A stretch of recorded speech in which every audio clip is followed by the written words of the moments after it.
नमस्कार, मैं हूं शशि शेखर और आप देख रहे हैं यूथ एजेंडा। आज हम बात करेंगे प्रख्यात आविष्कारक, चित्रकार, मूर्तिकार, चिंतक व अद्भुत प्रतिभा के धनी लियोनार्डो दा विंची के बारे में। उनका जन्म 15 अप्रैल 1452 को इटली के टस्कनी इलाके में विंसी नामक गांव में हुआ था। उनकी माता एक निर्धन परिवार से थी और एक धनिक व्यक्ति सर पियरो से प्रेम करती थी।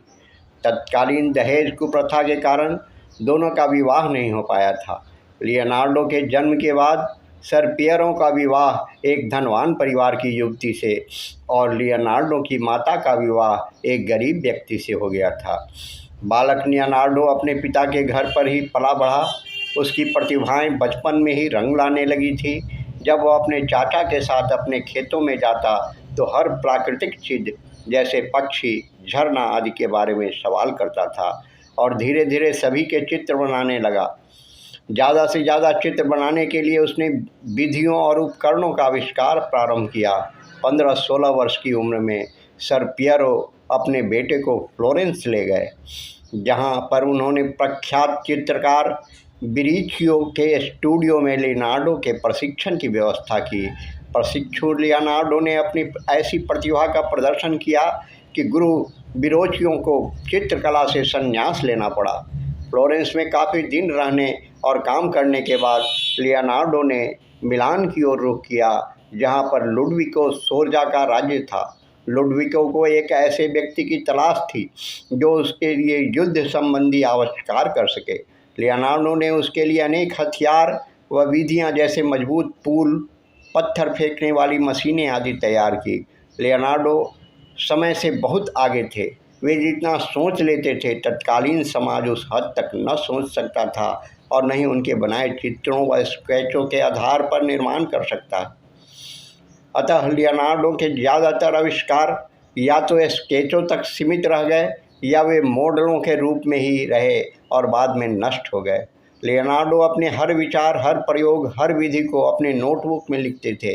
उन्हें डर था कि उनका ज्ञान कोई और न चुरा ले, इसलिए उन्होंने लिखने की एक अद्भुत कला विकसित की थी, जिसे जब शीशे के सामने रखा जाता था तब सीधे सीधे पढ़ा जा सकता था। लियोनार्डो का युग रेनेसां युग था, पुनर्जागरण युग कहलाता था। इस युग में ऐसे लोग हुए जिनके विचार व कार्यशैली परंपरा से हटकर थी। लियोनार्डो को इस युग का जनक भी कहा जाता है, क्योंकि उसकी सोच में नयापन था। उन्होंने उड़ने की कल्पना की।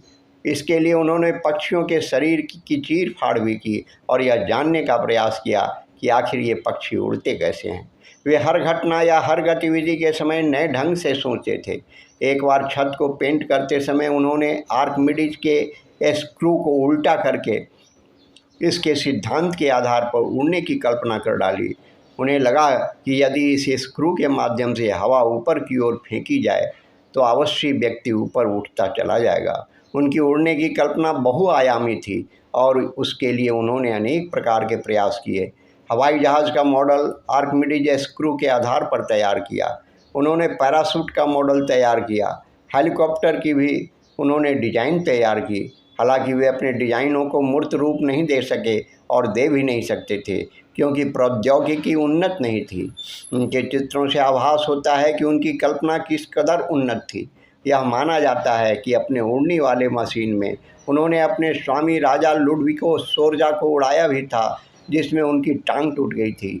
यदि उनके पास हल्की निर्माण सामग्री, उपयुक्त शक्ति स्रोत होते तो वे अवश्य उड़ान भर लेते। हालांकि आज उड़ना इसलिए संभव हो पा रहा है क्योंकि हमें वायु गति का सिद्धांत मालूम है, पर लियोनार्डो के चित्रों से यह लगता है कि वे चिड़ियों की तर्ज पर ही उड़ने का प्रयास कर रहे थे। लियोनार्डो के काल में इटली छोटे छोटे राज्यों में बटा था, जिनका आकार शहर जैसा था। ये राज्य आपस में तो लड़ते ही थे, विदेशी आक्रांता को भी आमंत्रित कर लेते थे। लियोनार्डो को इस कारण अपना स्थान समय समय पर बदलना पड़ा। वे जहाँ भी रहे अपने राज्य की सुरक्षा व्यवस्था को चाक चौबंद करने हेतु उन्होंने तमाम आविष्कार किए। वायु की ही तरह उन्हें जल से भी प्यार था और वे जानते थे कि वायु शक्ति की ही तरह जल शक्ति भी विराट होती है। यदि इसे बांध लिया जाए तो यह बहुत बड़े बड़े कार्य संपन्न कर सकती है। जब वे वेनिस में थे तो तुर्कों ने जल मार्ग से आक्रमण किया। रेनेसां युग में लोगों को यह एहसास हो गया था कि बुद्धि की ताकत से तलवार की ताकत को हटाया जा सकता है। जब लोगों ने रक्षा के लिए लियोनार्डो से गुहार लगाई तो उन्होंने पहले कृत्रिम रूप से नदी का बाढ़ उत्पन्न करने की योजना बनाई, पर जब इसे प्रशासन की स्वीकृति नहीं मिली तो आक्रमणकारी जहाज़ों को डुबोने के लिए उन्होंने अनोखा गोताखोरी सूट तैयार किया, पर इसका भी प्रयोग नहीं हो पाया। शांति काल में लियोनार्डो ने सुंदर सुंदर तस्वीरें बनाई। उनकी मोनालिसा की तस्वीर आज भी मिसाल है। अनेक तस्वीरें उन्होंने दीवारों पर तैयार की जो आज भी सुरक्षित हैं। उन्होंने अनेक इमारतें व मूर्तियां भी तैयार करवाई, पर ये सभी आज खंडित अवस्था में हैं। लियोनार्डो गजब के जिज्ञासु थे। वे हर चीज़ जानना चाहते थे और उसके लिए हर संभव प्रयास भी करते थे। जब उन्हें युद्ध का दृश्य बनाने का अवसर मिला तो उसके लिए उन्होंने मानव शरीर के विभिन्न अंगों की चीर फाड़ करके उनका गहराई से अध्ययन किया। उन्होंने अंगों के स्केच भी तैयार किए और प्लास्टर के मॉडल भी। उन्होंने हृदय का भी चित्र बनाया, पर यह नहीं समझ पाए कि यह रक्त को पंप करता है। उस समय के लिए भी ये सभी बड़ी बातें थी। आयु बढ़ने से उनकी सक्रियता कम न हुई। युद्धों के कारण वे उजड़ते भी रहे, पर हर नया शासक उनका मूल्य समझ जाता था। सन 1512 में फ्रांसीसियों को जब मिलान से खदेड़ दिया गया तो वे रोम पहुँचे। वहाँ पर नए पोप मेडिची ने उन्हें एक नई कार्यशाला व कुछ सहायक आविष्कारी कार्य हेतु उपलब्ध कराए। ये सहायक उनकी सहायता करने के स्थान पर उन्हें परेशान करते थे। पक्षी प्रेमी शाकाहारी लियोनार्डो को दिखा दिखाकर वे पक्षियों का मांस खाते थे। फिर भी उन्होंने स्क्रू में चूड़ियाँ बनाने के लिए मशीन तैयार की। उन्होंने तौलने की स्वचालित मशीन तैयार की। पानी की घड़ी, आर्द्रता मापी उनके अन्य आविष्कार थे। मजाक करने, लोगों को डराने के लिए भी उन्होंने उपकरण व युक्तियाँ तैयार की। सांड की आंतें फुलाकर बैलून का रूप देना, डरावने प्राणी का रूप देना उनका शौक था। लियोनार्डो ने शांति वार्ताओं के लिए भी ऐतिहासिक यंत्र व युक्तियाँ तैयार की। उन्होंने एक यंत्र मानव रोबोट तैयार किए जिसने कुछ कदमों की यात्रा की और फिर अपना सीना खोल कर दिखाया, जिसमें अंदर लिली के फूल थे। उस काल में शांति वार्ता करने वालों पर उसका कैसा प्रभाव पड़ा होगा, इसकी मात्र कल्पना ही की जा सकती है। जीवन के अंतिम चरण में सन 1516 में वे फ्रांस गए, जहाँ पर फ्रांकोयस प्रथम ने उन्हें आश्रय दिया। उन्होंने अपने स्वामी के लिए फैब्रिकेटेड भागों को मिलाकर एक किला तैयार किया, जिसमें तमाम झरने भी थे और बड़े बड़े कक्ष भी। उसमें बने प्रसाधन कक्षों के द्वारा स्वतः बंद हो जाते थे। जीवन के अंतिम दिनों में भी उनकी उड़ने की इच्छा बनी रही। हालांकि उनके हाथ में लकवा मार गया था। उन्होंने ग्लाइडर की कल्पना कर डाली। आजीवन कुंवारे रहे लियोनार्डो को फ्रांकोयस बहुत मानता था। सन 1519 में लियोनार्डो का निधन हो गया। उनके सहायक ने उनका काफ़ी कृतित्व समेटा और उसे सहेज कर रखने की व्यवस्था भी की, पर उनमें से 2/3 या तो नष्ट हो गया या खो गया, पर बचा 1/3 भी जब अगले 200 वर्षों में मूर्त रूप ले पाया तो यह उन्हें महान साबित करने के लिए पर्याप्त था। लियोनार्डो दा विंची के बारे में कुछ रोचक तथ्य। लियोनार्डो दा विंची पहले ऐसे इंसान थे जिन्होंने आकाश का रंग नीला होने की सही कारण बताया था। ऐसा इसलिए क्योंकि हवा सूरज से आने वाली रोशनी को बिखेर देता है और नीला रंग में बाकी रंगों की तुलना में फैलने की क्षमता अधिक होती है, तो हमें दिन में आकाश नीला दिखाई देता है। लियोनार्डो दा विंची एक ही समय में एक हाथ से लिख सकते थे और दूसरे हाथ से ड्राइंग कर सकते थे। कॉन्टैक्ट लेंस का सुझाव सबसे पहले लियोनार्डो दा विंची ने 1508 में दिया था। कैंची का आविष्कार करने वाले लियोनार्डो दा विंची ही थे। लियोनार्डो दा विंची बाजार से पिंजरे वाले जानवरों को खरीदते थे ताकि उन्हें आज़ाद कर सकें। लियोनार्डो बहुत कट्टर शाकाहारी थे क्योंकि वे जानवरों से बहुत प्यार करते थे। लियो दा विंची एक धनी वकील के नाजायज़ पुत्र थे। बिल गेट्स ने 1994 में लियोनार्डो दा विंची की किताब कोडेक्स लेइसेस्टर को $30 मिलियन में खरीदा था, जिसके कुछ पन्नों को विंडोज़ 95 में स्क्रीन सेवर के रूप में प्रयोग किया गया था। लियो की पढ़ाई घर पर ही हुई थी। क्योंकि ग्रीक व लैटिन में फॉर्मल एजुकेशन की कमी थी।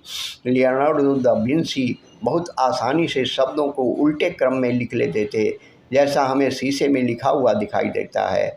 वो ऐसा तब लिखते थे जब कोई सीक्रेट बात लिखनी हो। गिनीज ऑफ वर्ल्ड रिकॉर्ड के अनुसार लियोनार्डो की मोनालिसा की पेंटिंग इतिहास में सबसे ज़्यादा वैल्यू वाली पेंटिंग है। 1911 में पेरिस के लॉरे म्यूजियम से चोरी होने के बाद यह सबसे फेमस तस्वीर बन गई। 2015 में इसकी कीमत 780 मिलियन US डॉलर थी। एक फेस रिकॉग्निशन सॉफ्टवेयर के अनुसार लियो दा विंसी की मोनालिसा 83% खुश, 9% डिसगस्टेड और 6% डरी हुई व 2% गुस्से में है। लियोनार्डो ने मोनालिसा की आँख की दाईं पुतली पर अपने हस्ताक्षर किए थे। यकीन करना मुश्किल है, लेकिन लियोनार्डो दा विंसी ने कुछ चीज़ों का आविष्कार 1400 ईस्वी के अंत में या 1500 ईस्वी के शुरुआत में किया था। असल में उन्होंने सबसे पहले पैराशूट, हेलीकॉप्टर, एरोप्लेन का स्केच तैयार किया था। उन्होंने सबसे पहले रिपीटिंग राइफल व टैंक की भी डिज़ाइन किया था। अगर इतना काफ़ी नहीं है तो उन्होंने सबसे पहला झूलता पुल, पैडल बोट व मोटर कार भी डिज़ाइन किए थे। ये बात हैरान कर देने वाली बात है कि इतना कुछ करने वाले लियोनार्डो दा विंसी अपनी ज़िंदगी में कभी स्कूल नहीं गए। किंग फ्रांसिस एक जो विंसी के अच्छे दोस्त थे, लियोनार्डो ने 2 मई 1519 में इन्हीं की बाहों में दम तोड़ा था। लियोनार्डो दा विंसी के अंतिम शब्द थे, मैंने भगवान और मानवता को नाराज़ किया है। मेरा काम उस गुणवत्ता तक नहीं पहुंचा जहां तक पहुंचना चाहिए था। लियोनार्डो दा विंसी के विचार, मैं इनसे प्रेम करता हूं जो मुसीबत में मुस्कुरा सकें, जो संकट में शक्ति एकत्रित कर सकें और जो आत्मचिंतन से साहसी बन सकें। जहां मैं सोचता था कि मैं जीना सीख रहा हूं, वहीं मैं मरना सीख रहा था। सादगी परम जटिलता है। एक अच्छी तरह से बिताया दिन सुखद नींद लेकर आता है।